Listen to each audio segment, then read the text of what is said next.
Assalamualaikum warahmatullahi wabarakatuh. Bismillahirrahmanirrahim. Alhamdulillahi rabbil alamin. Nahmadullah ta'ala wa nashkuruh wa nusalli wa nusallimu ala sayyidina Muhammadin alladhi ballagha ar-risalah wa adda al-amanah wa nasaha al-ummah hatta atahu al-yaqin wa ala alihi wa sahbihi ajma'in. سبحانك لا علم لنا إلا ما علمتنا إنك أنت العليم الحكيم رب اشرح لي صدري ويسر لي أمري واحلل عقدة من لساني يفقه قولي أما بعد. Alhamdulillah, selepas merafakkan rasa syukur kepada Allah Subhanahu wa taala, ana mengucapkan terima kasih pada antum. Bila lama rehat sebenarnya semangat kurang. Tapi bila nampak ramai anak muda, terutamanya ketua pemuda kita mana hadir, kita semangat bertambah. Angka Amri sini jadi kita punya ayahanda. Barakallahu fih, di atas semangat beliau hadir dalam majlis-majlis ilmu. Kewujudan sebahagian orang yang muda veteran ni memberikan semangat kepada kita yang anak-anak muda. Cikgu mana cikgu? Cikgu di belakang. Ini nak cakap bekas pemuda. Bekas pemuda. Orang yang berusia begitu lama, ada pengalaman hidup bersama, boleh bergurau senda dengan kita, boleh berkongsi pengalaman dan sebagainya. Ini satu nikmat yang kita susah nak cari. Biasanya usia-usia begitu susah kita nak murah. Ini satu nikmat, tuan-tuan, nikmat. Ana bila pergi ke Mekah, ramai jemaah yang tua-tua, kita nampak perbezaan perangai itu. Kalau ada orang tua yang rapat dengan anak muda, berkongsi pengalaman, ini satu sifat tawadhu' yang sebenarnya susah untuk dimiliki oleh seseorang, kecuali ianya sama ada anugerah Allah Subhanahu Wa Taala secara fitrah kebiasaannya, ataupun satu perkara yang telah diusahakan, telah banyak ego yang dibuang.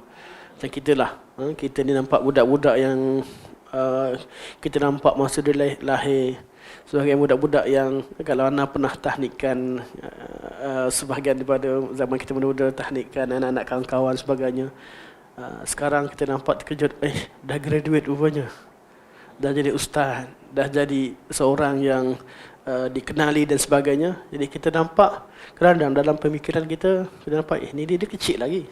Hakikatnya zaman tu berubah. Rambut kita pun dah lain, kan? Anda nampak Asri tadi, saudara Asri dengan anak kita masuk satu geng, kan?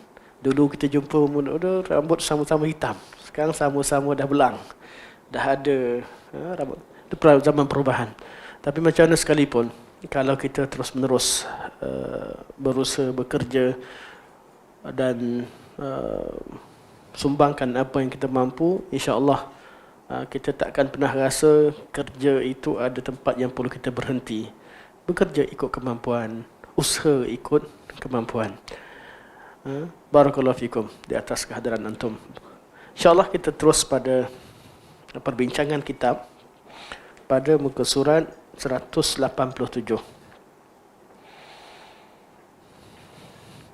Pada pertemuan yang lalu kita dah syarahkan pada kalam al-Imam Abu Ja'far At-Tahawi rahimahullah bila berkata, wala nunzilu ahadan minhum jannatan wala nara, dan kita tidak menetapkan kedudukan seseorang pun di kalangan ahli kibrah sama ada di syurga atau di neraka. Kita tak boleh tetapkan siapa dia ini ahli syurga, dia ini ahli neraka. Dan kita dah bincangkan ada perbezaan bab mentakfirkan dan bab menetapkan seseorang di neraka. Mentakfirkan artinya menghukumkan dia kafir di dunia.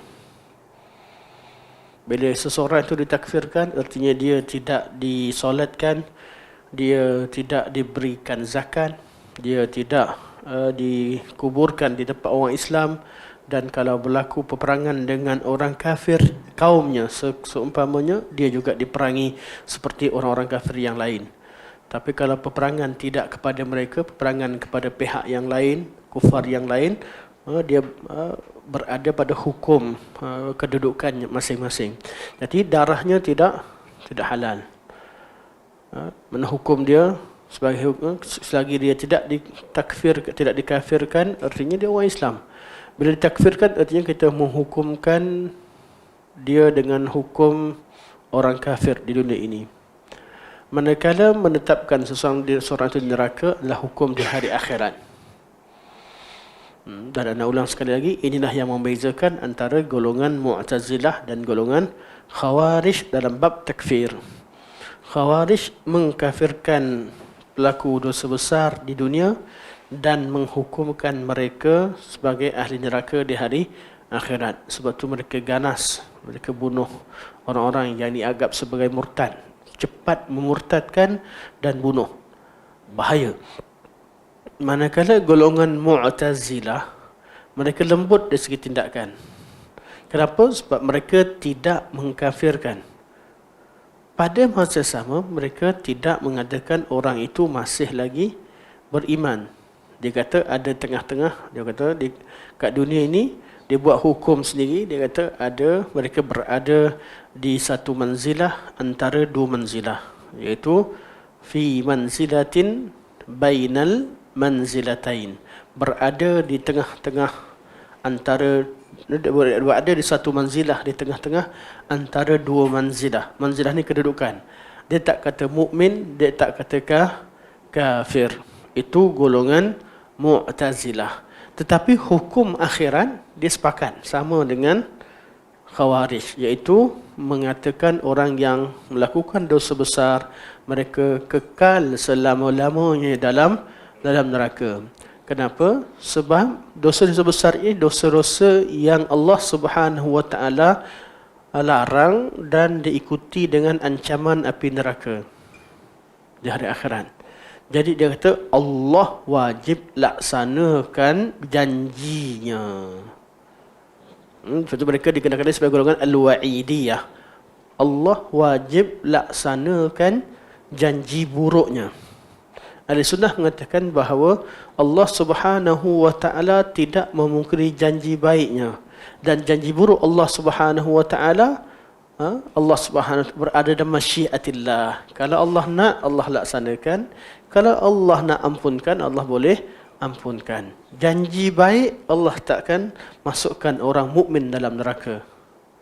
Orang hidup dengan iman, mati dengan iman, Allah pasti masukkan mereka dalam syurga, dan Allah tidak mengazab mereka. Cuma kita tak hukumkan orang tu dalam syurga secara ta'yin, fulan dan fulan sebagai ahli syurga atau tidak, kerana kita tidak mengetahui perkara ghaib. Apakah yang berlaku pada dia ketika kematian, kita tak tahu. Dan di situ maka kita tak tahu kedudukan dia di syurga atau di neraka di hari akhirat. Kita tak tahu kerana kita tidak mengetahui perkara ghaib terhadap kematiannya. Dan apa yang kita bincangkan juga pada pertemuan yang lalu, bila kita faham bab menghukumkan seorang tu sebagai kafir, bab takfir dan bab penentuan neraka, itu bab yang berbeza, maka kita yang belajar ilmu akidah ni tak rasa pelik. Ada di kalangan orang yang kita kenal sebagai ahli bid'ah, buat kesalahan, tetapi ketika matinya sempat mengucapkan kalimah la ilaha illallah, sempat bertaubat, Allah menerima sebahagian, mungkin Allah terima amalan-amalan baik yang lain. Bila dia meninggal, kita nak orang tu ada kesalahan, melakukan kesalahan-kesalahan yang kita jelas bahawa pandangan ataupun amalan dia salah. Tapi kita nampak masa meninggal dia baik. Berakhir ketika kematiannya ketika baca Quran, atau ketika solat, atau ketika meninggalnya, kebaikannya disebut-sebut orang, secara automatik musuh dia pun rasa tak terdetik nak sebut kesalahan dia. Terlihat kebaikannya yang banyak dan sebagainya. Di sini antara tanda-tanda husnul khatimah. Kita tak kata confirm dia, tapi ada tanda-tanda husnul khatimah. Dari situ kita ahli sunnah mengatakan bahawa tidak mustahil sebahagian daripada orang-orang yang melakukan maksiat atau melakukan bid'ah tertentu, Allah Subhanahu wa taala ampunkan dia ketika kematiannya, mungkin disebab bertaubat sebelumnya. Tapi tidak bermaksud, barakallahu fiik, tidak bermaksud kerana kita nampak husnuzan dengan dia dalam bab kematiannya, asallallahu ilaik, dalam bab kematian dia kita nampak husnuzan pada dia, dia ni baik, Masya Allah, orang jenazahnya ramai dihadiri oleh manusia, dan ada kesan-kesan baik yang ditinggalkan, penulisan-penulisannya ada perkara. Last sekali kita mengiyakan kesalahan dia, tak boleh. Lepas tu kita bezakan antara bab hukum syarak dengan hukum qadar. Hukum qadar ni apa yang berlaku, hukum syarak apa yang Allah Subhanahu wa taala inginkan. Nak tahu betul atau salah, kita rujuk kepada hukum qadar ke hukum syarak? Hukum syarak, bukan hukum qadar. Hukum qadar itulah apa yang Allah Subhanahu wa taala tetapkan. Contohlah kita nampak ada di kalangan pendakwah yang tegar mempertahankan Islam, menyebarkan Islam dan sunnah Nabi sallallahu alaihi wasallam. Kemudian dia berubah, wal'azubillah. Berlaku perubahan dalam kehidupannya, berlaku perubahan dalam pandangannya, dan dia berpihak pada pihak yang tidak selari dengan sunnah. Atau wal'azubillah, belum pernah ditemukan, ada sampai murtad tak pernah ditemukan. Tapi dalam otak kita kata tak mustahil, manusia itu boleh berubah.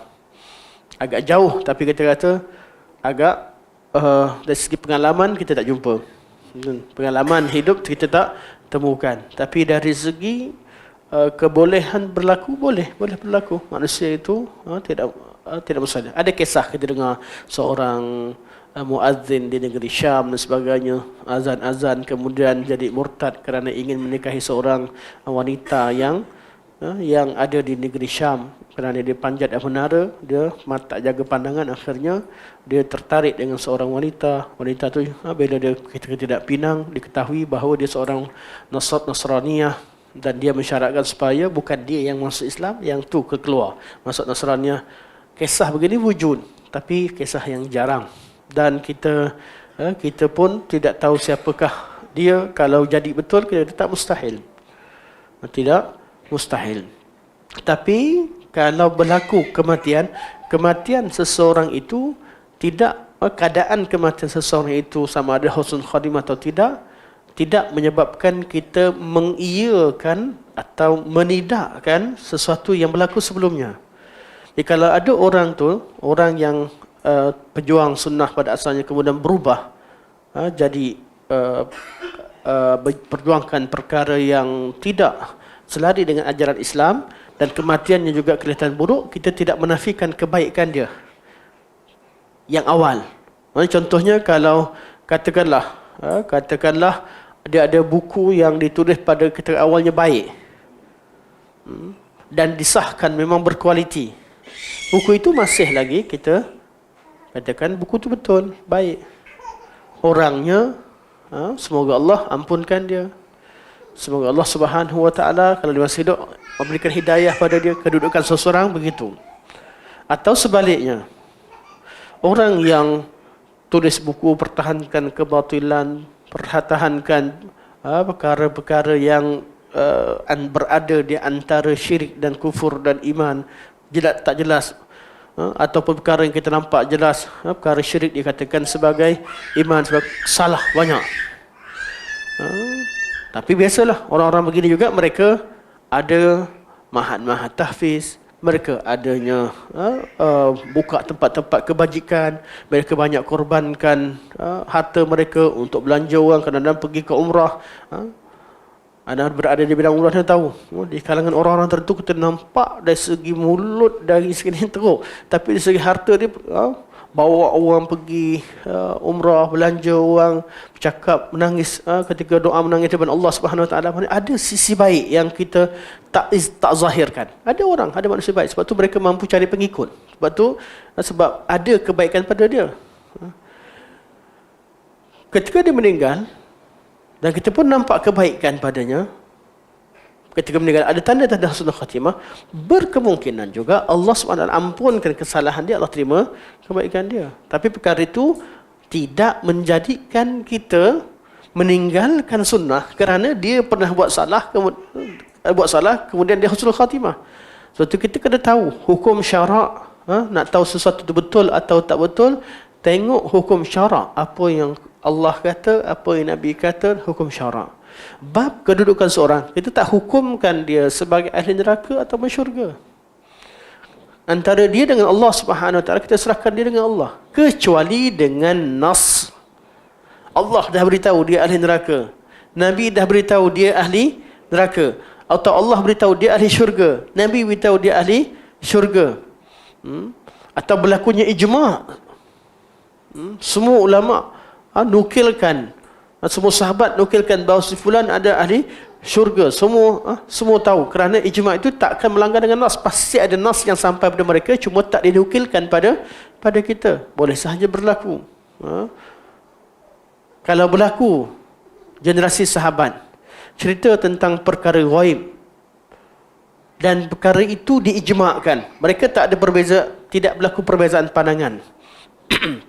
Atau mereka mengajarkan satu amalan yang mana sahabat-sahabat semua sepakat buat sama, tapi tak sampai hadis pada kita bahawa Nabi ajarkan. Hukumnya hukum apa? Hadis itu, amalan tadi, hukumnya Nabi tak beritahu, sahabat yang beritahu, sahabat yang ajarkan. Dia kalau bab solat sebagai contoh, ada seorang sahabat solat sebagai solat sunat. Contohnya solat sunat kusuf dan khusuf, iaitu solat sunat ketika gerhana matahari dan bulan. Masa berlaku pada zaman Sayyidina Ali, Sayyidina Ali kumpulkan semua orang solat. Ni riwayat paling dekat. Riwayat zaman ni berlaku khusuf dan kusuf. Zaman Abu Bakar, beberapa zaman, saya tak pasti zaman mana, sebelum zaman Sayyidina Ali juga berlaku gerhana bulan dan matahari, dan mereka solat. Cuma secara detail macam mana mereka solat tak dinukilkan. Sampai pada perawi zaman Sayyidina Ali, dinukilkan Sayyidina Ali solat rokok 2 kali, 1 rakaat. Lepas solat rokok, i'tidal, baca Fatihah dan surah lagi, rokok. Okey. Tak ada hadis Nabi, tapi Sayyidina Ali buat. Sayyidina Ali buat. Dan di belakangnya ramai sahabat. Itu dikira ada tak nas? Ada. Ijma' sahabat. Tidak ada pihak yang melawannya, yang membantah. Di belakangnya sahabat-sahabat. Dihukum begini. Okey, kita tanya, Sayyidina Ali buat bid'ah ke tak? Ini cerita ilmiah, agak level ni sikit. Kes-kes begini tak ada hadis Nabi, tak jumpa. Secara buktinya tak jumpa.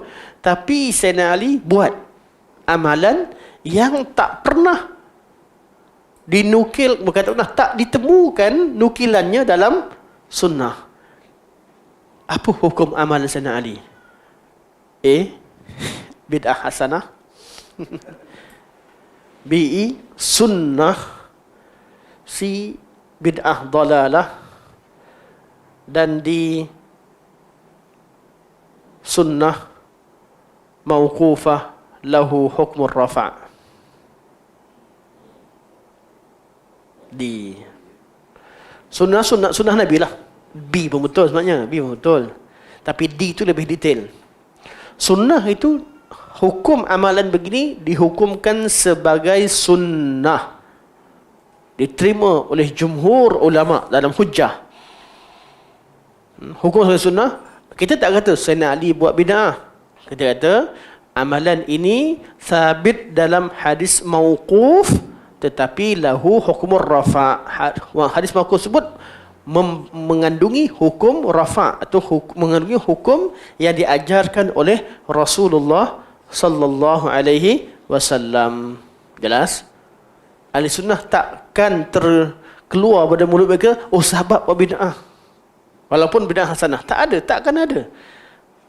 Hukum-hukum beginilah hukum sebahagian pada sahabat tafsirkan satu ayat dengan tafsiran berkaitan dengan akidah. Tak dibantah oleh semua orang. Perkara begini dipanggil sebagai hadisnya sabit dalam kalam sahabat secara mauquf, tetapi lahu hukmur rafa. Ada hukum rafa, semacam Nabi beritahu. Sebab sahabat takkan bercakap tentang urusan ghaib dan takkan mengamalkan satu ibadah kecuali yang diajarkan oleh Rasulullah sallallahu alaihi wasallam. Sebab tu dalam bab ini, kalau di sikit ada bab begini, Sayyidina Ibn Umar angkat tangan solat takbir dalam solat jenazah. Untuk hadis Nabi tak sabit, tapi daripada Ibn Umar sabit. Tapi diguna pakai oleh mazhab zaman Syafi'i. Tak ada siapa kata Sayyidina Umar Ibn Umar buat bid'ah hasanah. Itu bukan bid'ah hasanah. Itu adalah sunnah Nabi sallallahu alaihi wasallam. Itu selalu kita dengar contoh solat tarawih Nabi dah pernah buat, cuma Sayyidina Umar hidupkan semula. Ada bab yang memang tak didukilkan daripada Nabi tetapi diterima oleh sahabat. Sebab itu kita kata nasud merangkumi Al-Quran, sunnah dan ijma'.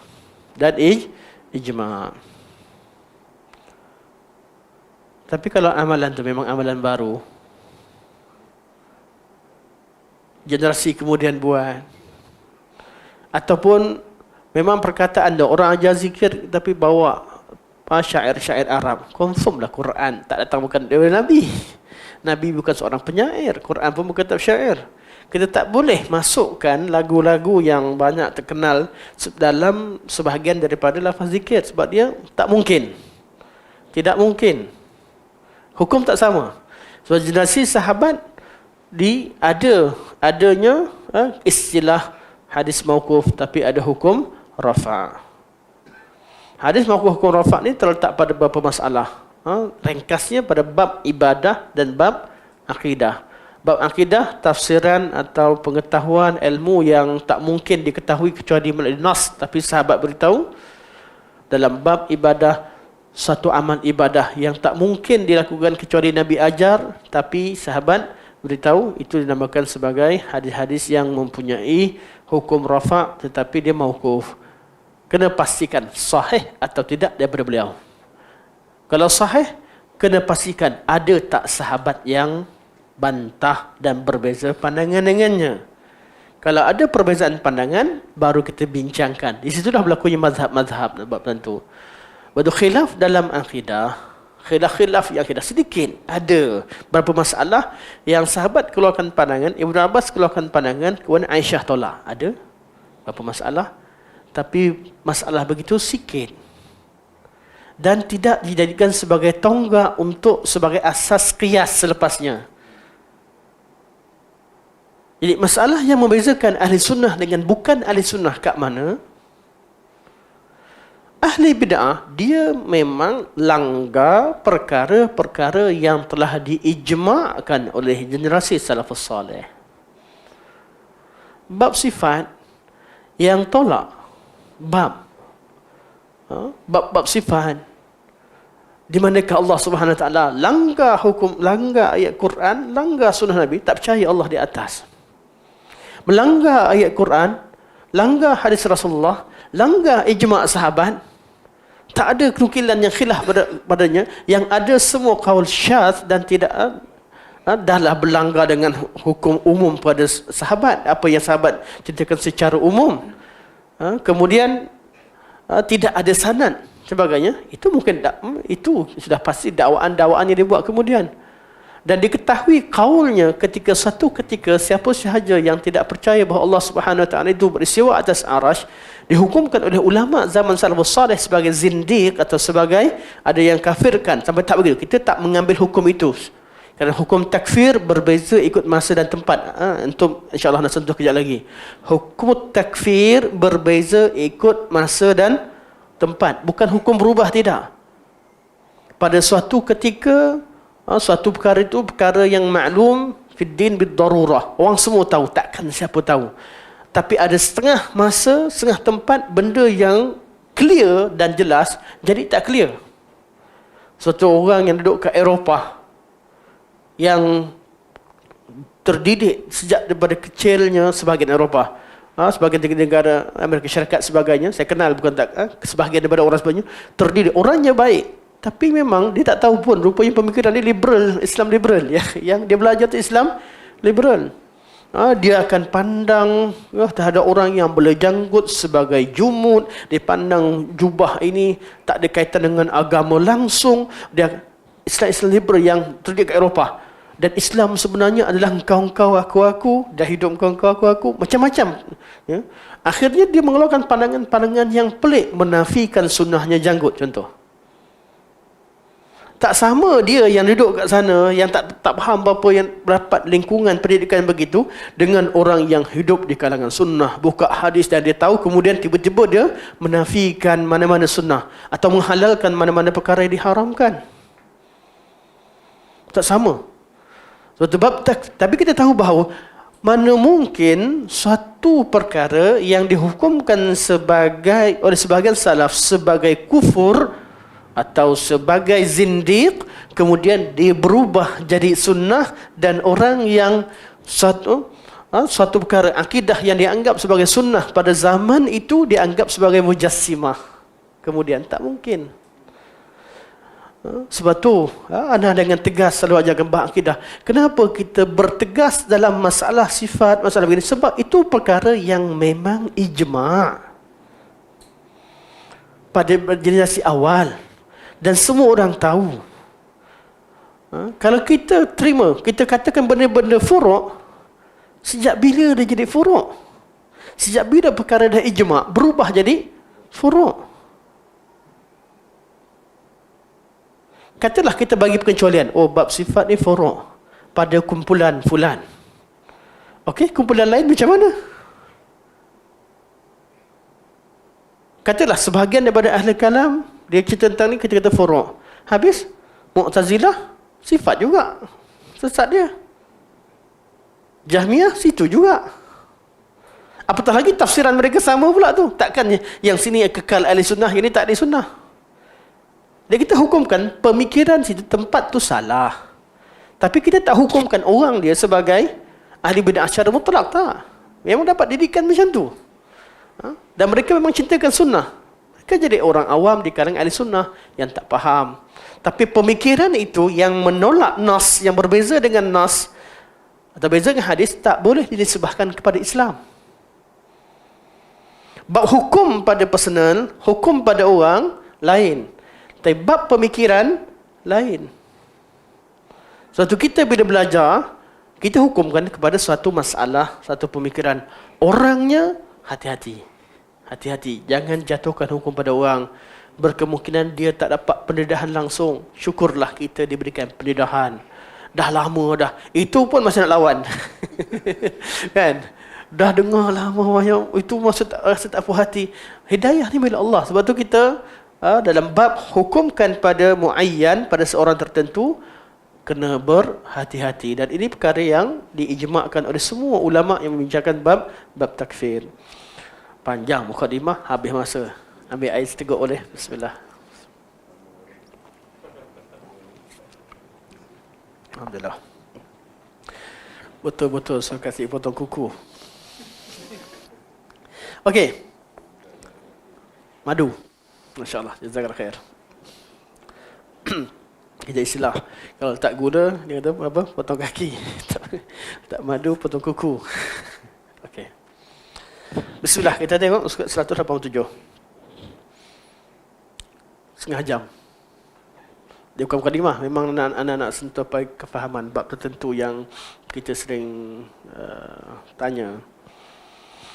Bab ada orang dimati dekat husnul khatimah, kenapa? Bab pula kenapa akidah ni ada kata ada furu', tak ada furu'. Masalah istilah ni menyebabkan kita tak faham. Sebenarnya kita kena faham hakikat keadaan masalah itu lebih awal.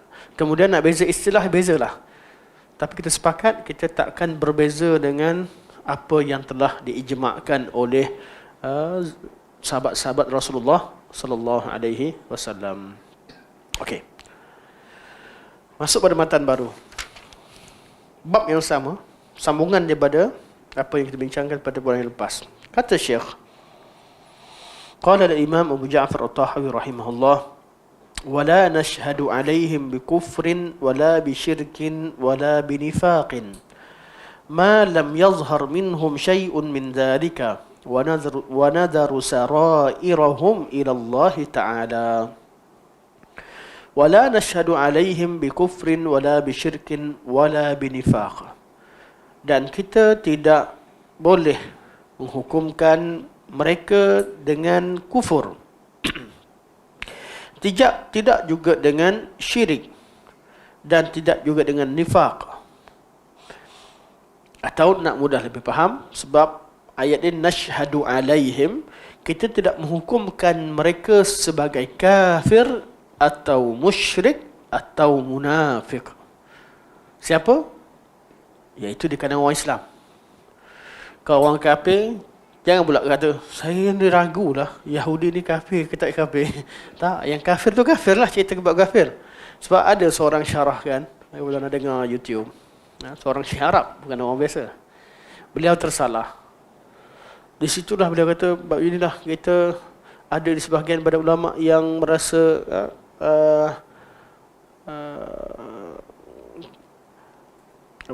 tidak memutuskan orang Yahudi itu kafir ataupun tidak. Itu salah lah. Itu isu sekarang. Mereka akan cari Asy-Syadil ke siapa ke yang pemikiran begitu. Golongan Islam liberal ni mereka cari teks-teks yang begini. Dia tak baca ke awal tu. Awal tu cerita tentang ahli kiblah.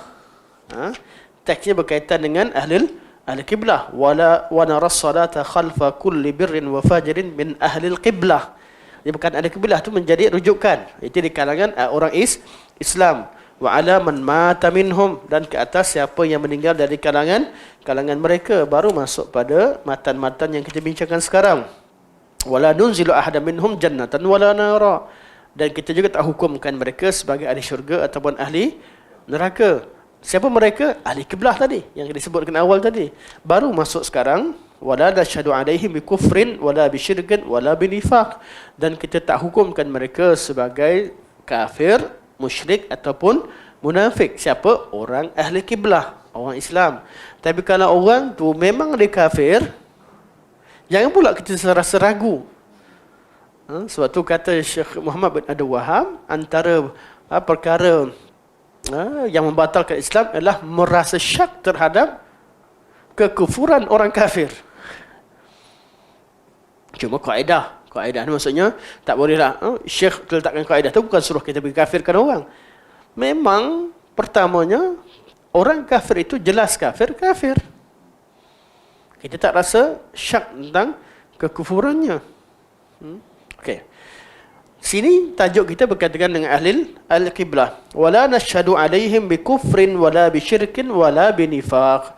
Dan kita tidak boleh mengatakan mereka kufur, ataupun kita tak hukumkan mereka itu kafir atau syirik atau musyrik atau nifaq atau munafik. Tak boleh kata orang Islam tu kafir, musyrik atau munafik. Selagi yazhar minhum, selagi tidak zahir dari mereka syai'un min dzalika, sebahagian daripada perkara demikian. Bab seorang itu kufur, syirik atau munafik, ini soal hati asalnya. Musyrik ke, munafik ke, ini soal hati. Soal hati yang mana ada syirik amalan. Tapi hukum asal nak hukumkan seorang itu betul-betul kafir, betul-betul musyrik sebagainya, memang tempatnya di hati. Di hati. Tapi ada sebahagian daripada perkara yang mereka zahirkan yang menunjukkan yang menzahirkan apa yang ada dalam hati. Orang bawa Quran, bil'azubillah, orang yang kita nampak nama Islam, tapi dia bercakap, mana mama-mama Islam tu? Aku ni dah murtad lah. Contoh, bil'azubillah. Ada, saya buat tengok video. Budak perempuan, aku dah murtad. Dia kan? Yang orang hantar kat saya. Jadi, dia dah sebut. Takkan kita dah rasa, aku dah murtad. Oh, ini aku tak faham murtad ke? Contoh, kalau tambah lagi, tak apa je. Dia bawa Quran, pijak lagi. Kan? Lepas tu maki Allah Rasulnya. Dah, jelas. Apa lagi yang perlu kita syak dengan status dia?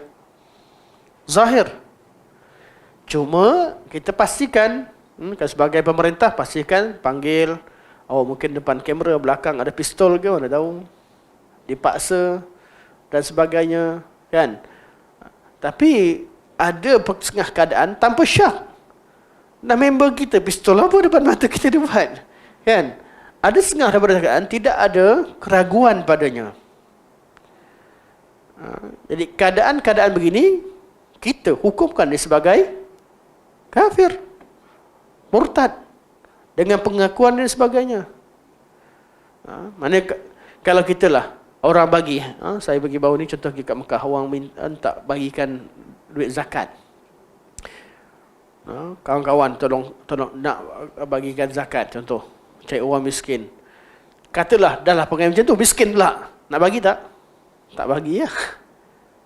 Memang dia tak layak terima zakat. Ana antara yang bersama dengan Asatizah mengatakan orang kafir tak layak terima zakat, kecuali yang mu'allaf lah, mu'allaf qulubuhum.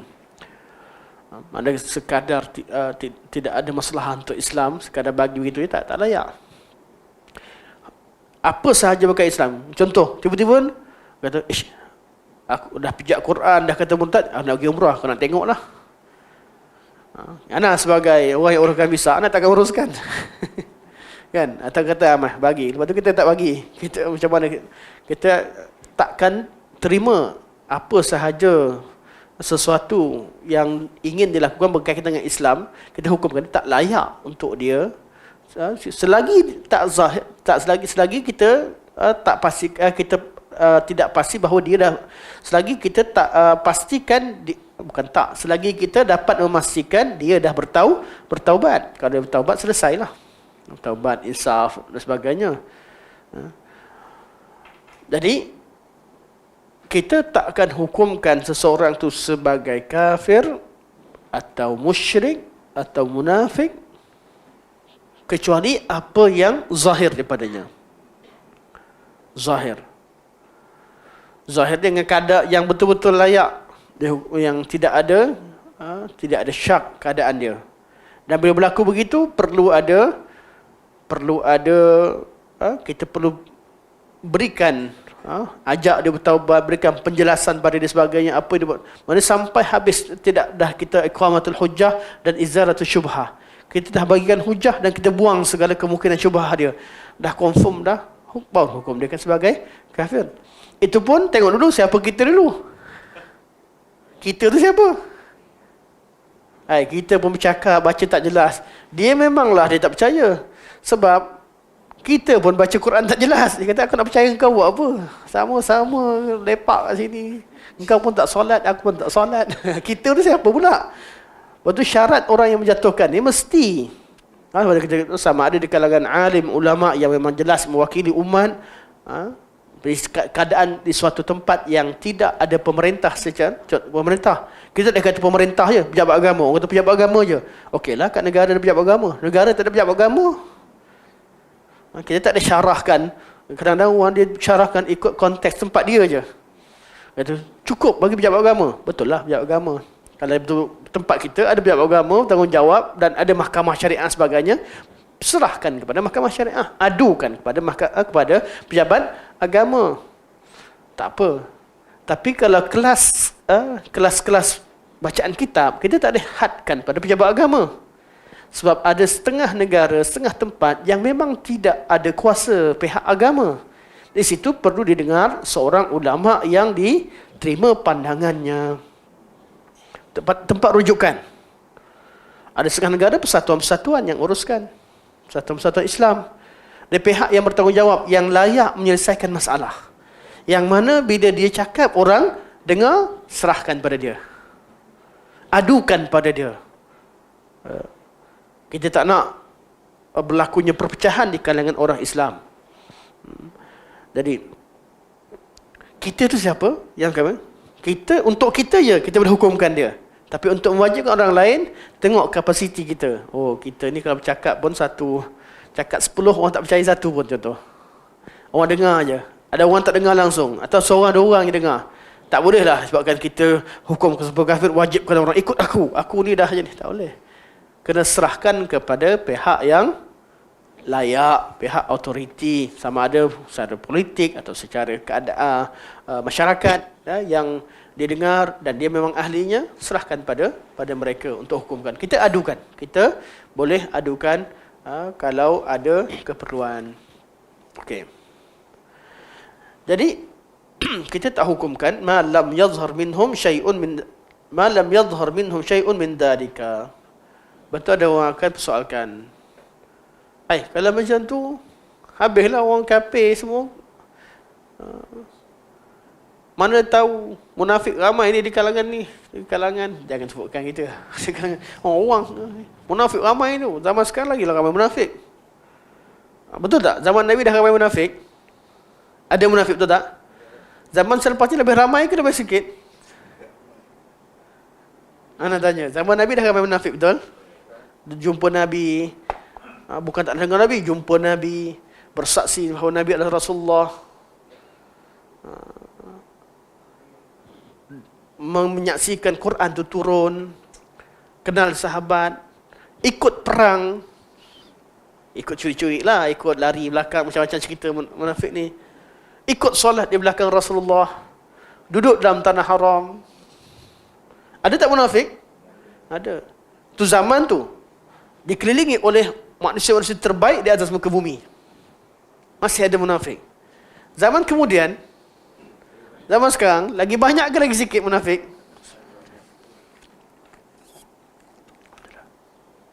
Lagi? Lagi banyak, betul? Siapa dia? Kalau cari siapa dia, masalah lah. Zaman tu memang ada munafik, walaupun sedikit, tapi ada wahyu. Boleh menghukumkan fulan dan fulan. Kita kata Abdullah bin Ubay ketua munafik, sebab memang ada wahyu. Ada wahyu. Lepas zaman Nabi dah wafat, kita tak tahu isi kandungan hati orang. Sebab tu tak ada lagi selepas zaman Nabi orang yang dihukumkan sebagai munafik. Tak ada. Bukan sebab tak ada munafik.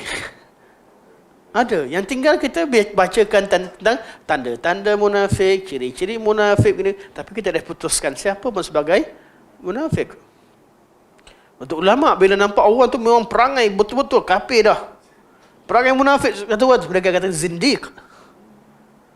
Dia tak mengaku sebagai kafir, tapi kataan dia, pemikiran dia, memang mereka dah confirm inilah munafiknya. Kalau zaman Nabi, dia akan hukum sebagai zindiq, istilah yang diistilahkan kemudian merujuk kepada orang-orang yang dirasakan oleh sebagian ulama sebagai selayaknya hampir kepada munafik, tapi itu kepada zindiq. Orang palsukan hadis, halal. Contoh nak cerita awal, mana mungkin zaman dulu hukumkan orang yang berpemikiran tertentu sebagai zindiq, kemudian kita jadikan itu sebagai satu trademark kepada sunnah. Tak mungkin. Berkaitan dengan hukum kata di mana Allah Subhanahu wa taala, sebagai contoh. Kita buka kitab-kitab dalam kitab Salafus Salih, semua mengatakan ahli sunnah wal jamaah beriman bahawa Allah Subhanahu wa taala itu Maha tinggi sejak daripada azali dan Allah beristiwa di atas arasy setelah Allah menciptakannya. Betul? Semua ayat Quran. Dan itulah tanda iman. Siapa-siapa yang mengingkarinya, dia adalah ada kata zindik, ada kata kafir. Kita tak hukumkan orang begitu dengan kita kata takfir ni sebab yang kafir itu berbeza ikut masa dan tempat. Tapi tak mungkinlah sesuatu perkara yang dihukumkan sebagai zindik, kufur itu berubah jadi sunnah. Dan orang yang beriktikad seperti mana yang ada dalam Al-Quran dan Sunnah dan ijma' salaf, itu pula jadi mujassimah atau jadi ahli bid'ah. Dia tak mungkin. Jadi kita kekalkan dengan apa yang difahami oleh sahabat-sahabat Rasulullah dengan bukti. Bukan main cakap je lah. Ada bukti, ada dalil, bawakan bukti. Ada begitu. Kemudian orang yang salah. Okey, zaman dulu dihukumkan orang dulu sebagai zindik ke munafik, tapi kita zaman sekarang tak faham. Orang kita mana faham? Ikut-ikut je. Termasuk yang hero-hero maki kita kat FB ke mana, dia pun tak faham. Kan? Jadi kita tak boleh hukumkan benda yang sama. Kamu ni dah tengok, kau dengar tak perkataan Abdullah bin Mubarak, dengar kata Sufyan Ats-Tsauri, dengar tak kata Imam Bukhari, katakan kamu kafir. Kamu kafir? Jangan. Takfir jangan. Hold. Tahan lisan kita. Tahan geram kita. Geram-geram juga. Tahan sikit-sikit. Sebab apa? Keadaan tu berbeza. Kan berbeza. Dulu zaman tu kalau ada orang nafikan, memang orang kata kafir dah. Tapi zaman sekarang, macam mana? Ustaz-ustaz yang dia belajar pun kata tak begitu. Siapa-siapa kata Allah Subhanahu Wa Taala istiwa atas arasy, dia adalah mujassimah. Itu yang dihafal daripada kecil. Mana boleh kita hukumkan dia sebagai zindik ke, sebagai kafir ke, sebagai apa-apa hukum-hukum dia. Kita katakan pemikiran tu salah. Tetap kita mengambil jalan dakwah. Sebab suasana yang dikelilingi, yang mendidik mereka itu berubah. Itu kita akan baca hadis-hadis nanti insya-Allah minggu depan lah. Minggu depan kita akan sambung. Tapi kita teruskan apa yang ada pada matan di depan kita. Ini kerana ni syarah Imam Ibn Abi Is. Okey, saya lupa tak habis. Syekh kata apa? Habis macam mana isi hati mereka? Habislah orang munafik ni. Orang kafir sekadar menyelinap dengan orang Islam. Kata Syekh, wa nadhara sarairahum ila Allah Taala. Kita tinggalkan isi hati mereka, apa yang mereka rahsiakan dalam hati mereka kepada Allah Subhanahu Wa Taala. Penghujungnya begitu juga. Zaman Nabi pun begitu, zaman sahabat pun begitu, dan selesai. Jadi kita bab takfir tak takfir ni, kafirkan atau tidak, tengok pada zahir. Kufur syirik dengan nifaq. Bab ta'yin muayyan kena iqamatul hujjah, izalatul syubhah. Maknanya pastikan tawaffur syurut dan pastikan juga nafyul syubhah. Apa sahaja syubhat, mana kemungkinan-kemungkinan dah terjelas. Itu pun yang hukumkan tu kepada pihak yang berautoriti. Jadi kita orang-orang awam ni telah sendiri dah duduk kelas tahu dakwah kawan paling dekat kan. Nampak orang tu macam kafir, tak boleh kita nak bunuh dia, macam mana? Kita bukan pemerintah, kita kan semua. Yang dihukumkan sebagai bunuh sebagai itu pemerintah. Sebab tu Syekhul Islam Ibn Taimiyah, kalau yang tanya tu pemerintah, beliau akan letakkan hukum tu, termasuk hukum usalli yang kita duk bincangkan sekarang ni. Pemerintah yang tanya, pihak yang berwajib yang tanya, dan beliau letakkan dengan syarat yang ketat. Kalau betul-betul dia ni memang nak langgar sunnah, memang nak buat kekacauan, penghujungnya baru mana ta'zir itu. Beliau kerana Syekh Islam Ibn Taimiyah antara ulama yang berpandangan bahawa ta'zir boleh sampai tahap bunuh. Bab ta'zir sampai ke bunuh tidak tu khilaf. Syekh antara berpandangan hukum ta'zir pemerintah itu boleh sampai tahap bunuh. Sebab salafus salih hukumkan bunuh kepada Ja'd bin Dirham, hukumkan bunuh kepada beberapa orang tokoh-tokoh bid'ah, Ibn Arabi dan sebagainya. Itu hukuman ta'zir. Mereka berpandangan ta'zir itu boleh sampai tahap bunuh. Bukan suruh bunuh orang yang mana yang siapa saja pemikiran macam Ja'd bin Dirham bunuh. Tak. Dia tak semua macam tu, tak semudah begitu. Hukum begitu.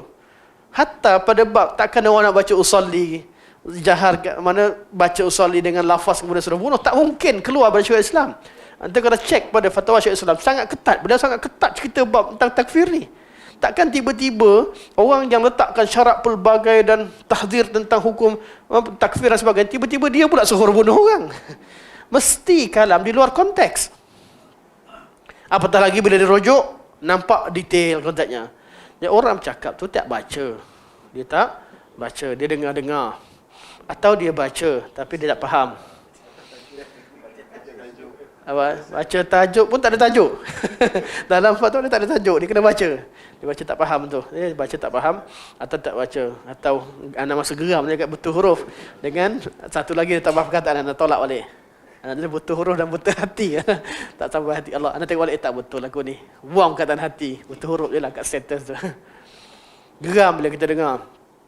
Tapi manusia begitulah. Kita kalau salah tu, berundur lah sikit. Kita tengok balik komen-komen kita lebih-lebih tu, slow kan sikit. Ataupun padamkan yang perlu sebagainya. Kerana kita tidak ada bukan kita nak bercakap ni dapat redha Allah. Kita komen ke, kita buat sesuatu, kita nakkan keredaan Allah. Kita tak mampu nak lawan cara lain, berdakwah cara lain, dakwahlah apa ikut kemampuan. Tapi syaratnya yang kita dakwahkan tu betul. Cara kita betul. Betul artinya kalau kita berdakwah boleh mendekatkan orang kepada sunnah, bukan menjauhkan. Kalau kita berdakwah orang lagi-lari, apa tujuan dakwah kita? Kita dakwah sunnah tujuan apa? Supaya orang kenal sunnah. Tapi kalau kita masuk medan, orang sunnah bertebaran, yang bukan sunnah tepuk tangan, kan? Atau berlaku lebih padanya, itu bukan tujuan dakwah. Dakwah itu tujuan mengajak orang kepada kebaikan. Kadang-kadang tindakan kita nakkan kebaikan tapi tak bawa kepada kebaikan. Sebab tu, kalau tengok komen-komen kita lebih slow-slow sikit lah. Padam sikit, yang mana kena betulkan ayat sikit. Sebab kita bukan nak menang dengan si fulan yang komen tu je. Kita nak menang hati orang-orang yang baca komen. Dia tengok pada akhlak, tengok pada ni. Memanglah di hadapan halayak kita takkan condemn kawan kita begitu saja. Kita pun tahu dia sedang berdepan dengan orang yang degil dan sebagainya. Tetapi di belakang ada kawan yang rapat, asas-asas sikit bahu, slow sikit. Kan? Sebab kita bukan nak menang pada kes saja, kita nakkan orang dekat dengan sunnah Rasulullah sallallahu alaihi wasallam. Kalau kita rasa benda tu salah, kita takkan pertahankan perkara yang betul. Ada juga kadang-kadang isu-isu kawan-kawan kita yang salah. Kita kena akur, tapi bukan dengan isytiharkan. Dia salah, saya sokong ahli bid'ah sebab dia betul kat sini. Tak boleh lah macam tu. Kan?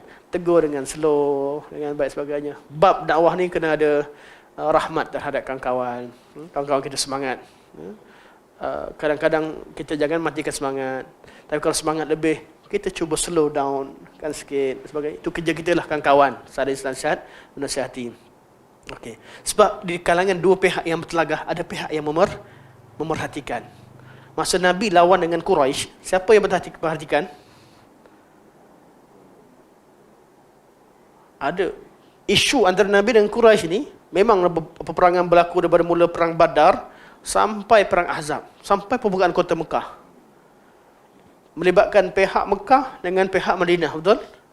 Yang tengah-tengah ni ramai. Ada yang sokong Madinah, ada sokong Mekah. Yang berkecuali ramai. Sebab orang Arab pandang orang Quraisy ni sebagai pusat agama. Mereka tak berani ganggu. Ila fi Quraisy, ila fihim rihlat asy-syita'i was-saif. Buat rihlah, tak ada berompak nak rompak. Orang lain lalu kena rompak. Quraisy bawa tak berani. Apatah lagi nak serang tanah Mekah. Lebih-lebih lagi bila ada yang berani je, dia orang tengok je, Abrahah datang. Baru nak serang, datang ababil, burung yang banyak. Dah mereka lagi takut dengan Mekah. Ya kan settle, tengok-tengok berlaku pula. Di kalangan tokoh Quraisy yang betul-betul keluarga terbaik. Tapi berlaku antara Nabi Muhammad dengan Abu Lahab contoh. Ini betul-betul keluarga yang sama. Nak sokong siapa pula kita? Selama ni sokong sebab di Quraisy. Sekarang ni Quraisy lawan Quraisy. Ada yang sokong, ada yang tengah-tengah memerhatikan. Mereka perhatikan apa? Sampai penghujung. Masa Nabi nak buka kota Mekah, dia tengok. Ada tak ababil datang serang Nabi? Nabi masuk Mekah, Nabi dah bersihkan berhala, Nabi dah berjaga kota Mekah. Oh, memang betul lah. Yang kalau dia salah, confirm ababil datang, Allah akan hantarkan tenteranya untuk bantu. Tapi kalau dia menang, dialah bawa kebenaran. Dengan hujah-hujah yang disertai dengan hujah bukti yang lain. Selepas pada buka saja kota Mekah, idza jaa nasrullah wal fath wa ra'aitan nas yadkhuluna fi dinillahi afwaja. Datang rombongan ramai-ramai. Inilah dia golongan yang kita nak. Golongan tengah yang sedang memerhatikan. Sebab tu kita bukan nak menang di antara kita ada orang komen kita lawan balik. Bukan kita nak bergaduh sampai nak tunjukkan kita hebat sampai hilang. Kita takkan followers, okay? Followers kebenaran yang sedang memerhatikan. Ada pihak tengah yang memerhatikan. Dalam dakwah kita raikan kesemuanya. Kena raikan kesemuanya. Bukan menjadi mumayyid, bukan jadi orang tak jelas pendirian. Orang tak jelas tu kejap yang ni syirik, kejap boleh, kejap tak boleh, kufur tak kufur. Kejap dia ambil keuntungan. Tak. Kita perlu uslub boleh berubah, prinsip tak boleh berubah. Hukum Allah tak akan berubah. Hukum syarak tak akan berubah. Dari segi uslub boleh berubah. Jangan terkejut nampak Bang Wan tiba-tiba duduk sebelah siapa yang ni kan. Contoh. Dan situasi juga tidak berbeza. Antum jangan hukumkan. Contohlah, boleh cerita sikit. Jap, tengok ayat. Ayat ni kena ulang balik. Boleh tuan pengurusi? Boleh. Kita kena tengok situasi, keadaan. Dan husnuzan dengan kawan-kawan juga. Contohlah, anak contoh. Tak kena pada anak, tapi kena pada orang lain.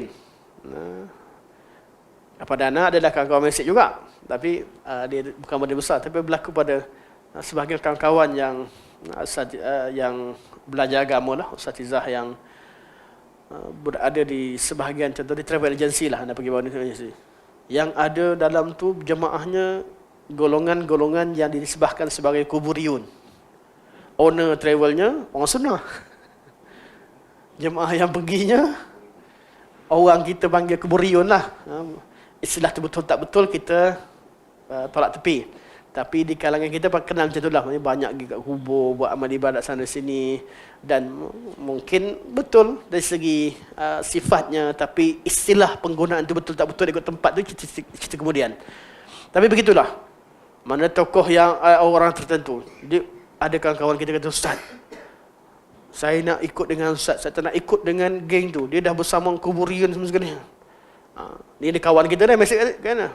Ustaz, bila Ustaz ada trip umrah, nak ikut Ustaz. Anak tak nak pergi dengan geng-geng dah bersatu dengan kuburiun. Siapa pula bersatu dengan kuburiun? Tanya-tanya, adalah cerita-cerita. Anak kata, Syekh, bukan anak tak nak customer, baguslah tak datang ke anak. Anak pun cek customer. Tapi kita kena adil. Bab perniagaan tak sama dengan bab dakwah. Medan dakwah. Sampaikan kebenaran. Bab perniagaan, orang tu daftar, takkan ditolak. Betul tak? Kita tanya token travel kita. Kan? Kita ada token travel kita kat sini yang sampingan sebagainya. Bab perniagaan, di medan perniagaan, Islam membenarkan perniagaan hatta pada dengan orang Yahudi. Kita tak boleh hot semua. Kedai saya hanya orang sunnah je boleh jual, boleh beli. AT buat iklan. Hanya yang Baitul Salam je boleh beli kurma saya. Contoh. Bila nak beli kurma? Tak boleh. Kita kena faham husnuzan situ mana situasi. Dan banyak berlaku di kalangan itu begitu. Sahabat-sahabat kita dalam pengajian sekali, dalam manhaj sekali, semua sekali. Dalam bab perniagaan dia bergambar sekali contoh dalam bab perniagaan percubaan tertentu. Kita tak tahu dia tegur tak tegur sebagainya. Bagaimana kita muamalah dengan hukam dengan begitu, kita tegur dengan dari cara belakang, kita tidak mentasyhirkan kesalahannya, memasyhurkan kesalahannya, dan kita masih tegur bukan tak tegur, masih beritahu. Begitulah keadaannya dengan seorang mukmin. Cuma hak pemerintah lebih tinggi, lebih besar berbanding dengan hak secara personal kerana mereka melibatkan masalah umum. Jadi dalam konteks tertentu kita perlu tahu pada tu tepat dalam bab customer dia datang pada dia terima secara umum berkhidmat pada semua dalam bab perniagaan.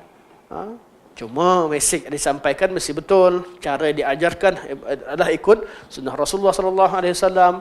Kalau ada berlaku kesalahan, tengok pula tindakan mereka selepas itu dibetulkan atau tidak, di sebagai kita perlu sebab apa? Sebab kadang-kadang kita semangat sampai kadang-kadang menjatuhkan kawan-kawan kita sendiri. Semangat dengan sunnah. Kawan kita pula dipikir yang ijtihad cara dia, lama-lama bergaduh sama sendiri. Sebenarnya bukan pada prinsip tapi lebih kepada uslub yang berbeza. Tegur menegur perlu, tapi dengan cara yang baik, cara ukhuwah. Akan berlaku perbezaan pandangan. Hatta bab takfir. Penutup kisah penutup kita, insyaAllah tak apalah kita sambung pada yang akan datang. Contoh kisah bila berlaku, kalau bab takfir ya, kita akan tengok kisah siapa yang akan dibincangkan. Kisah Hatib bin Abi Balta'ah, seorang ahli Badar. Tapi masa sampai Nabi nak buka kota Mekah, kan, datang seorang hamba Quraisy ke Madinah. Hatib dengar yang hamba Quraisy datang, Hatib tu buat surat. Tulis surat daripada Hatib bin Abi Balta'ah kepada Sadat Quraisy, pada pemimpin-pemimpin Quraisy, bahawa beritahu bahawa sesungguhnya Rasulullah akan pergi ke Mekah, membuka kota Mekah. Bocorkan rahsia negara. Hantar surat melalui perempuan Quraisy tadi, perempuan hamba tadi, untuk berikan maklumat pada Quraisy. Wahyu turun kepada Rasulullah. Jibril beritahu, ada fulanah sedang bawa surat dan sebagainya. Kemudian Nabi arahkan 3 orang, Miqdad, Ali dan juga siapa seorang lagi? Anda lupa. Ada 3 orang ya. Seorang lagi siapa? Hadis ada dalam hadis Sahih Muslim, Sahih Bukhari ada. Mana 3 orang yang Nabi utuskan, yang ingat Sayyidina Ali lah, sebab Sayyidina Ali yang bersuara. Sayyidina Ali, Miqdad dan juga seorang lagi, sahabat Nabi. Miqdad bin Aswad, Sayyidina Ali, ya. Ada seorang lagi, 3 orang. Utuskan. Sampailah mereka pergi jumpa seorang perempuan di satu tempat, kemudian dipaksa untuk keluarkan surat. Awal tak keluar, sampailah dipaksa-paksa sampai dapat surat. Tengok surat, bawa sebut Nabi, Nabi baca. Nabi dah tahu dah. Sayyidina Umar ada sebelah, penasihat Nabi. Abu Bakar, Umar ada sebelah Nabi. Ada pesalah, Hatib bin Abi Balta'ah. Surat dibawakan, Sayyidina Ali bawa surat. Bila bawa surat dibacakan daripada Hatib bin Abi Balta'ah kepada pemimpin-pemimpin Quraisy, dengan diceritakan rahsia negara Nabi akan pergi berangkat sebagainya, pergerakan Nabi. Tengok penyediaan. Umar kata, ya Rasulullah, biar aku potong kepala si munafik ni. Ini jenis pertama. Penting tak orang begini? Penting. Kalau tak ada orang macam ni, biar orang suka hati. Tapi ada pemimpin yang boleh atur keadaan. Nabi tak dengar apa, tapi dia taat pada pemerintah. Taat kepada Rasulullah. Dengar apa dengar. Walaupun dia panas, tapi dia dengar. Ada orang yang dia dengar nasihat. Kalau orang yang begini tak dengar nasihat, masalah. Siapa dia pancung kita yang kena masalah. Ada yang kontrol. Nabi tak dengar cakap Sayyidina Umar. Nabi terus tanya pada Hatib. Wahai Hatib, kenapa kamu buat begitu? Hatib cerita, aku ni hijrah. Orang lain hijrah, ada keluarga, ada tempat sebagainya. Aku tak ada orang.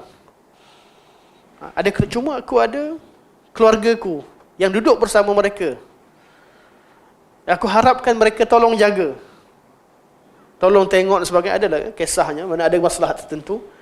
Dan aku yakin bahawa Rasulullah akan menang.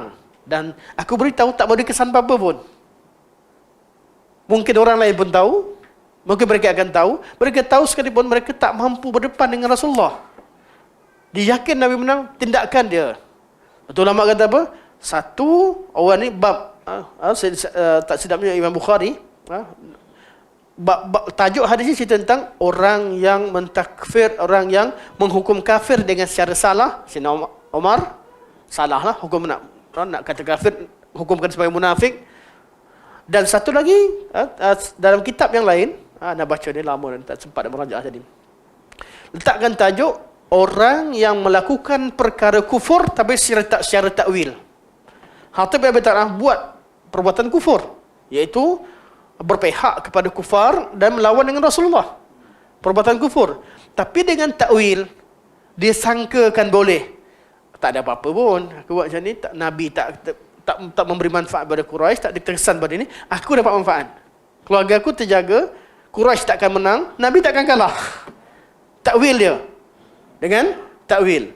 Sebab tu ulama kata, perbuatan kufur, perbuatan dia kufur, tapi dengan takwil. Mana takwil bukan arti takwil ayat, tak. Dia ada alasan dia. Walaupun tak logik, tapi dia fikir itu adalah alasan dia. Jadi takwil ini yang boleh menjadikan seorang itu kita tak kafirkan dia. Okay. Contoh, itu beza antara Jahmiyah, hukuman terhadap Jahmiyah atau Ja' bin Dirham, dengan terhadap kumpulan-kumpulan ahli kiblah yang lain. Mu'tazilah tak dikafirkan, ahli kalam secara umum tak dikafirkan sebagai, sebab mereka ada takwilan mereka. Mereka buat perkara yang sama, tolak nas. tak terima. Tapi kami tak tolak. Maksud kami begini, kami tak ada. Sebab tu kita kena tahu. Bab ini, walaupun sampai perbuatan kufur sekalipun, tak dikafirkan kerana ada kesalahan takwil tadi. Takwil tadi yang perlu kita hilangkan syubhah dia, faham, perjelaskan. Ramai orang yang buat kesalahan dengan takwil. Ada juga orang yang menghukumkan seorang kafir secara salah kerana dia melihat perkara zahir dan sebagainya. Dua-duanya perlu diselesaikan. Ini kisah, insya-Allah kita ulang baliklah insya-Allah perbincangan ni. Kita buka soalan insya-Allah. 5 minit tinggal. Ulang balik minggu depan insya-Allah bab yang sama. Ya ayyuhallazina, ayat Quran insya-Allah. Bab takfir ni penting. Bab takfir ni penting untuk difahami, bukan penting untuk diamalkan. Penting untuk difahami. Untuk difahami. Bila cerita bab syirik, kita bab tauhid. Ada orang kata, tak boleh ajar langsung bab takfir. Mana boleh? Tauhid ni penghujungnya al-wala dan bara. Kita bab iman, confirm kita bab kafir. Betul? Kita bab cerita tentang tauhid, mesti bab syirik. Ada orang zaman sekarang, dia buat kaedah, ajar tauhid memecah belahkan. Sebab kalau ajar, nanti ada tu orang yang kafir, ada orang syirik, ada yang bid'ah. Habis nak belajar bab manhaj, mesti confirm ada bid'ah. Mana mungkin cerita bab manhaj, tak cerita bab bid'ah. Manhaj melibatkan manhaj ahli sunnah dan ahli bid'ah. Kita nak tahu yang mana betul. Kita hukumkan kepada manhaj, bukan hukum kepada orang. Mesti ada cerita tentang ahli bid'ah. Tapi yang belajar separuh jalan, dia terlalu cepat hukumkan usul ahli bid'ah, tak tahu usul, tak tahu macam mana ulama dasar dan dalilnya. Hatta bab takfir, tuan-tuan, kalau bab takfir dikatakan mesti takfir hilangkan syubhah, tidak ada takwil, bukan tak ada dalil. Bila ditekan perkataan yang ulama sebut itu datang daripada dalil.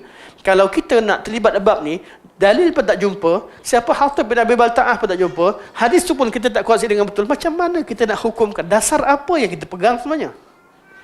Perlu ada dasar yang kuat. Sebab tu apa yang kita belajar, apa yang kita tahu, sebab tu Syekh Islam Muhammad bin Abdul Wahab mengasaskan belajar dengan dalil. Apa yang kita rasakan dalam hati kita, yang kita pegang ni, kita belajar sampai jumpa ambilan ulama kat mana. Baru kita yakin, oh kat sini rupanya. Kita belajar apa yang kita ulama sebut, insya-Allah tak salah. Kita ikut ulama-ulama yang muktabar, yang jelas, belajar manhaj mereka, insya-Allah tak salah. Belajar faham. Tapi tinggal kat mana? Kita tak jumpa ambilan mereka. Kenapa mereka kata takwil, bila mereka takwil je salah dengan sengaja yang lawan, salah dengan takwil, kenapa mereka tak bezakan? Kita tak jumpa dalil dia. Bila kita belajar nanti, oh jumpa banyak kisah, rupanya bukan satu kisah, banyak tempat. Kita akan jumpa, kita akan temukan. Sebagaimana dalam usul fiqh ada banyak kisah-kisah yang menjadikan dasar untuk mereka berhukum, begitu juga akidah ada kisah dan riwayat. Dan kita akan tahu yang mana mujma' alaih, yang mana adanya khilaf, yang mana memang ijma', yang mana khilaf, yang mana perlu ketat, yang mana tidak, yang mana tak berubah, yang mana berubah ikut masa dan tempat. Sebab tu bila kita belajar bab ini, kita tak boleh terlalu segera. Belajar lepas tu kita cepat hukumkan, kita tak boleh, kena ambil masa, cek, sama-sama cek, dah berlaku isu, kena cek balik, baca balik, bincang semula. Perkara ini sangat penting. Sebab bab-bab yang melibatkan, kalau bab nak kena bab-bab yang nak kena rukun Islam, rukun iman dan ihsan, bab tak masalah. Tapi sampai pada bab takfir, tabdi' dengan hajar dan sebagainya, bab nak pulaukan siapa yang itu bab-bab yang perlu kepada kefahaman. Detail, dia sangat detail. Dan yang bincangkan dengan betul pun belum tentu tidak akan tepat. Kerana dia melibatkan ijtihad. Perlu tegur-menegur, perlu kepada perbincangan setengah berkeadaan. Kerana dia bab ijtihad. Kita ada bab manhaj, ada bab yang ijma', ada bab ijtihad. Bab perlu siapa yang perlu kita pulaukan, siapa kita perlu bersama, siapa yang kita, itu bab ijtihad. Bab ijtihad tak boleh jadikan itu sebagai nas. Beku begitu, tidak. Bab ijtihad boleh berubah ikut masa dan tempat. Ada orang kata ustaz tu dulu dia yang duk cerita, syekh tu tak betul. Lepas tu sampai masa begini pula dia pula yang suruh kita slow down. Kita dah semangat ni. Betul lah, masa salah, kita buat salah. Part yang kita tak boleh hukumkan, tak boleh. Sebab tu ada kisah yang kita semua tahu. Kan? Pada sebelumnya macam mana saja kita peringatkan kesilapan Syekh Dr. Yusuf Al-Qardawi, rahimahullah. Masa beliau hidup, beliau keluarkan fatwa, ada beberapa percanggahan sebagainya. Tapi bab meninggal, kita minta slow down. Kenapa? Kita tahu keadaan dia. Bab manhaj dia, kita yang salah ada salah, betul ada betul. Kita tak akan iakan perkara yang salah. Ada benda betul, ada perkara yang salah. Yang betul kita akur dan kita berterima kasih, berdoa kebaikan untuknya. Yang salah kita katakan salah dan ingatkan kesilapannya. Tapi bab kematian dia, kita mana tahu. Sampai ada orang yang ajak bergembira dari kematian. Mana mungkin kita bergembira dari kematian seorang mukmin, apatah seorang alim. Mana mungkin. Tapi kita tidaklah jadikan sehingga memuji seorang sehingga melupakan perkara-perkara yang sepatutnya ingatkan sebagainya. Bab kematian ini adalah bab yang kita perlu berjaga-jaga. Ana ketika itu, sahabat-sahabat tanya, ana tak komen. Tapi bila dah dapat mesej, ada kata alhamdulillah dah kematian. Ada sampai tahap ucapkan alhamdulillah, bergembira dari kematian dengan alasan dulu sebahagian daripada ulama bergembira dari kematian ahli bidah sebagainya. Tak. Bukan ulama dulu salah. Tak. Cara kita faham dalam konteks yang berbeza. Dan siapakah ahli bidah pada zaman itu, kedudukan mereka macam mana, kita perlu tahu, berbeza. Kalau kematian siapa yang orang Islam nama sahaja yang memang kita nampak macam zindik betul, tak apalah, kita gembira. Kematian orang-orang yang memang rosakkan Islam. Tapi orang-orang yang ada kebaikan yang banyak, kemudian ada kesilapan. Orang-orang begini, yang kita baca tadi berkaitan dengan jenis-jenis kebaikan yang ada. Kebaikan zaman Nabi jelas kafir dengan Islam. Kemudian akan ada kebaikan yang ada perkara yang ma ta'rifah tunkir. Ada benda yang kamu rasa elok, kat sini pula tak elok. Itulah kebaikan zaman kita ni. Banyak benda yang bercampur. Aduk kita perlu tahu kaedah bermuamalah dengan situasi-situasi keadaan yang wujud. Ini semua perlukan kepada kajian yang lebih, perlukan pada perbincangan yang lebih detail.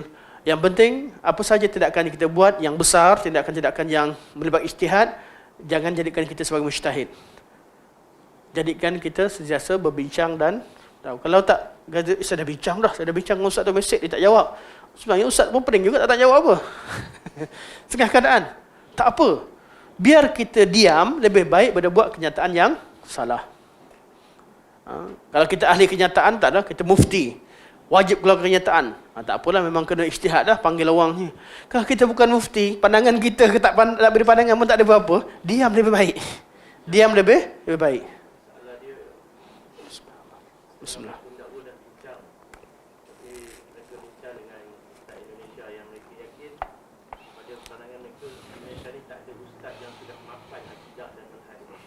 Tahu, no comment lah. No comment. Perkara-perkara itu pun dah selesai insyaAllah. Tak ada apa-apa. Biasalah bila berlaku apa-apa isu dan sebagainya, ada pandangan-pandangan yang begini begitu.